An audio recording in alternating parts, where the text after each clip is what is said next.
What did you just do? I'm taking pills. Oh.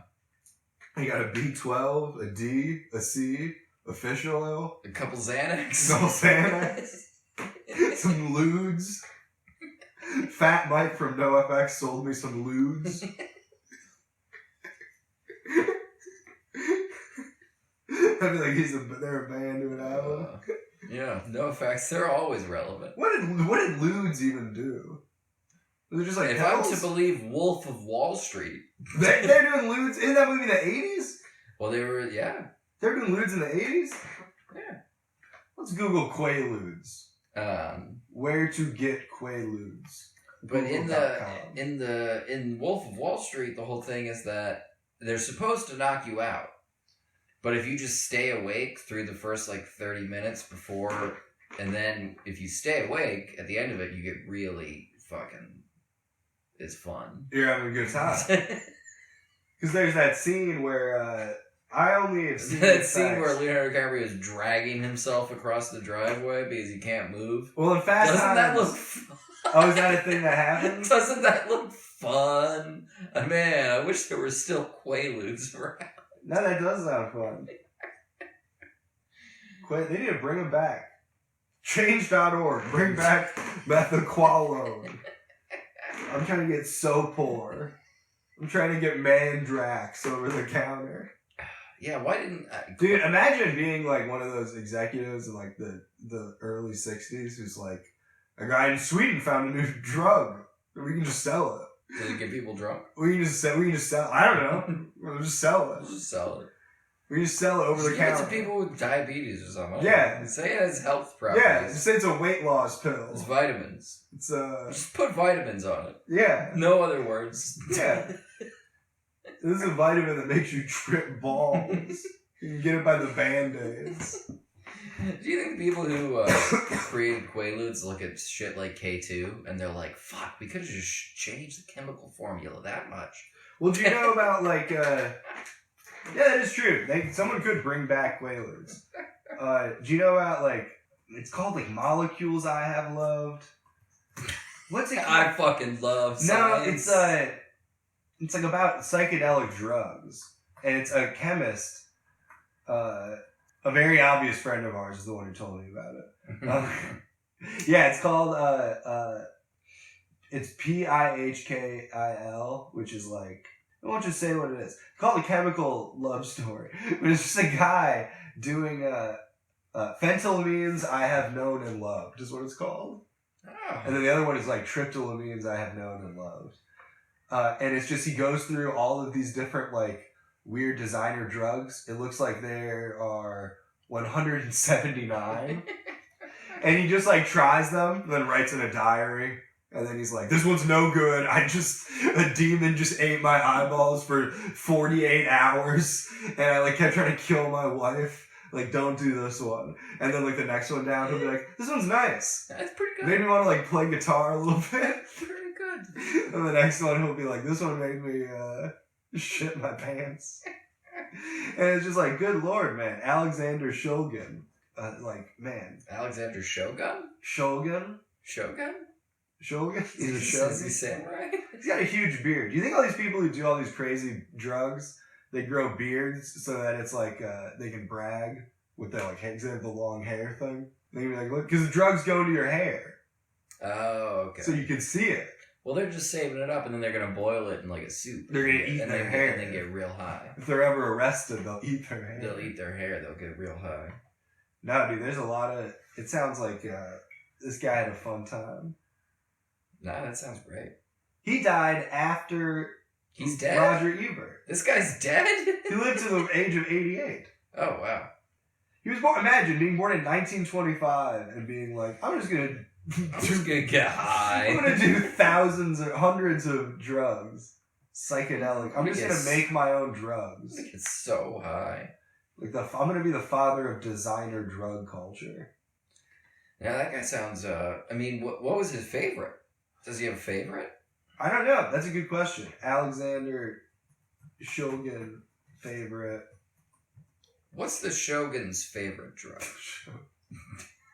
Zinfandel. Wait, what? Huh? It would be nice if that guy... That is his answer, Zinfandel. The wine? Yeah, but people are like, oh, this is kind of like a joke thing. That sounds like a joke. But also he's like, yeah, that's like my favorite thing is just some nice Zinfandel. Listen, I respect that man's answer. On so many levels. He was the godfather of ecstasy, playing an instrumental part in drug club culture. You come here. But that's not an instrumental part. Like, the guys in the band Happy Mondays would be an instrumental part of club culture. He's the godfather of ecstasy? The godfather of ecstasy. You come here. He was involved in the creating of MDMA. He described it in his book as "The woodpile is so beautiful, about all the joy and beauty that I can stand." I guess he was looking at a woodpile. I am afraid to turn around and face the mountains for fear they will overpower me. But I did look, and I'm astounded. Everyone must get to experience a profound state like this. I feel totally peaceful. I have lived all my life to get here, and I feel I have come home. I am complete. It's a long-ass quote to write when you're on MDMA. Yeah. It's weird to hear hippie Bukowski fucking babble on about his bullshit. Something called MDA, something called Aleph 1. Tell no one about this drug so that it can never be identified. There can be no moves made to destroy it. Aleph 1? What? Does he think it's bad? It's too informative. It's the essence of power. My goodness. It gives me an interesting example of some thought process associated with psychedelic intoxication, ego inflammation, and what might be thought of as a bits of mania. So this what one might be thought of. Yeah. It's like, dude, you're right. You're making it all up. Just call it whatever you want. I'm worried I'll be made fun of if I'm wrong in my drug book. Yeah. Oh, now I'm trying to look up Aleph 1, but... There's something called DIPT, which is a mushroom-like drug that makes all sounds appear to drop by an octave or so. That doesn't sound fun.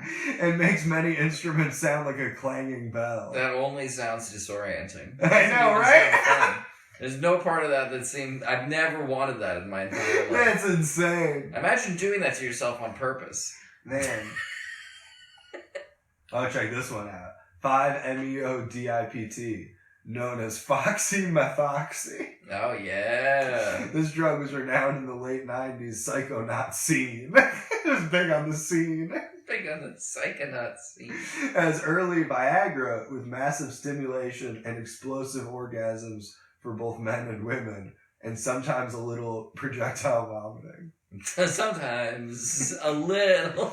This all sounds very scientific. This is great. Sometimes a little. Those are all very scientific terms. There's something called MMDA that gave users eyelid movies. I mean, that sounds cool. I would do that. Take that and go ride the megabus. We're a regular bus. Just ride He around. really liked mescaline. He made it in his garden shed. You ever done mescaline? No, I would love to. Oh, yeah, that sounds fun. Yeah. He experienced the desire to laugh hysterically at what I can only describe. The desire? Yeah. You can just laugh. I know, he overwrites everything. He's like, it made me want to be hungry for a sandwich, which also I was hungry for a sandwich in that moment.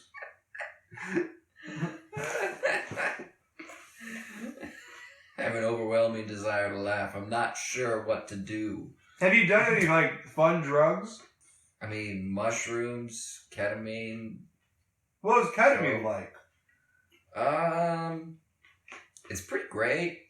What? It's pretty great. Have you ever been, I'm sure you must have, I've had a lot of different experiences on ketamine, to be honest, as well. Where are you getting all this ketamine? I used to do it with the old lady a Oh. lot.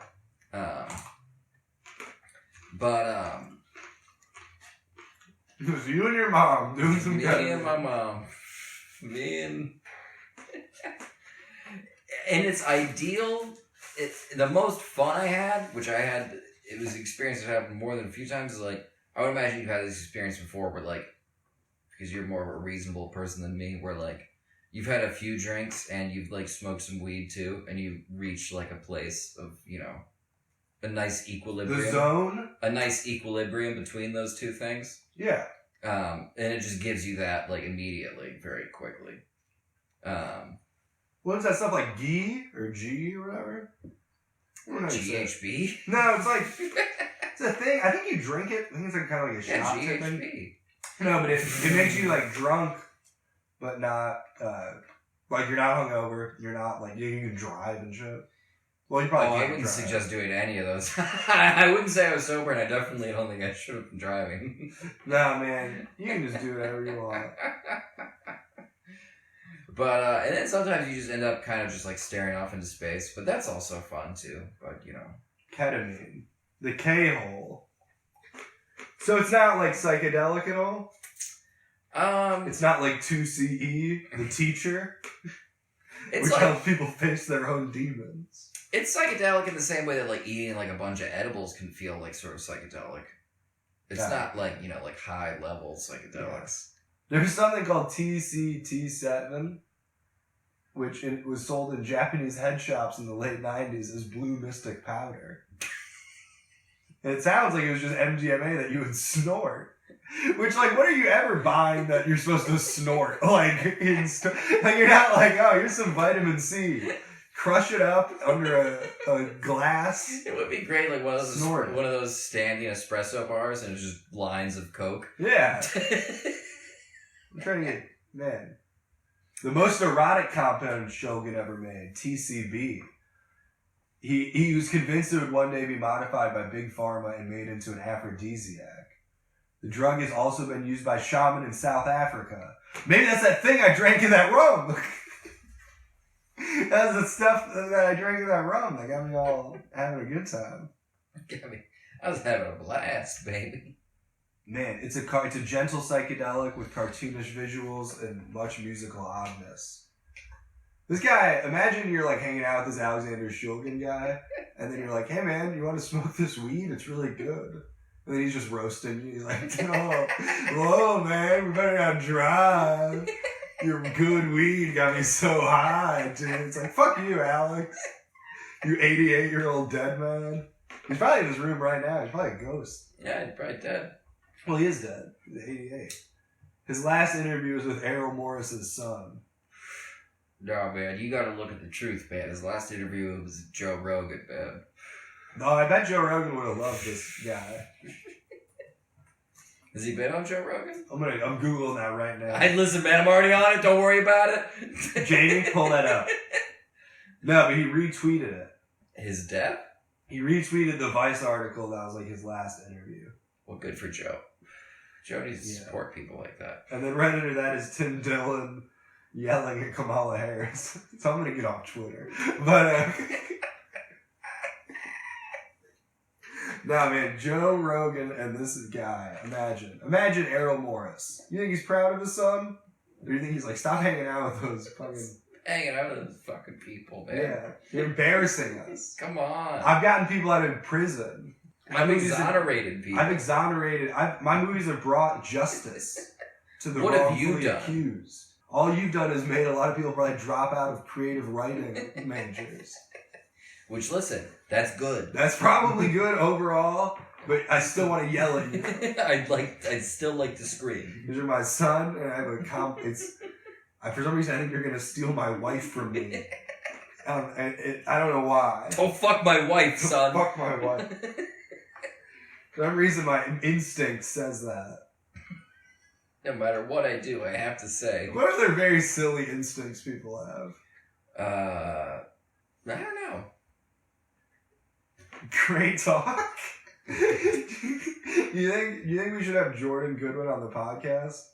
He asked if he could be on the podcast. I asked him what he fucking got his mom for Christmas, and he ignored me. He's saving it for the air. He said, Happy Christmas. Yeah. Yeah. He's saving it for the air. No, he sent me a message that said, Merry Christmas, and I said, thank you, you too, I miss you, what did you get your mom for Christmas? And he didn't respond. Yeah. I'm offended, to be quite honest. He's saving it for the air, man. No, because listen, you're privy to the conversation that he wants to be on the podcast. I'm not. Well, everything with him is behind the scenes. All I know is that in my mind we were friends. Well, if he'd asked me what did you get your mom for Christmas, I would have answered. What'd you get your mom for Christmas? I got her nothing. Whoa. And I asked for nothing. Maybe that's why he didn't respond, because maybe he also got his mom nothing. I mean, that's fine. Listen, I give her free food all the time. She gets her Christmas gifts spread out throughout the year. What did your mom get? It depends. Oh, okay. If she's eating... depends. If she eats depends. She eats depends. She eats diapers. You just fill up that diaper. And if you shit out a diaper, you don't have to wipe. It wipes itself. Can you put some slop in here, son? Oh, yeah, Mom. I got you. No, she comes in, because then we can talk outside. She'll come in when I'm getting off work, so we can, stand apart and talk to each other. What's she up to? She's still working? No, she hasn't worked in a while. She's still hanging out with her friend Alexander? Going to Mensa meetings? Taking drugs that have 12 letters in the name? Excuse me? Yeah. This is pretty obvious. You know how he died? From a drug overdose? Liver cancer. It's like, duh. You should have gotten that guy. That guy should have had a subscription to livers. That guy should have had some sort of bi-monthly liver delivered to his house. Part of the liver club. God, I can't believe the guy who was just creating new things that God didn't want to exist to put into his body. I can't believe the man who defied God died. I can't believe how did he get taken out? What happened to him? The man who's disobeying the word of our Lord? Man. His wife was a therapist who worked with a bunch of drugs with patients. She would just get high and then hear somebody. She's a heroin therapist. Whoa, what's your dad like? Whoa. Holy shit. That sounds like a really depressing way to grow up. You're kind of bumming me out. Can we switch seats? I'm tired. I want to lay down. Why don't you sit in the big chair? Want to lay down together? Let's kiss. We're just bodies. Let's kiss. I want to kiss that therapist. Man. Do you think therapists ever fuck their client? I mean, that must have happened. That happens, I think, a depressingly large amount of time. I mean, can we say on the air that thing that we know about? We can say that, yeah. That is one of the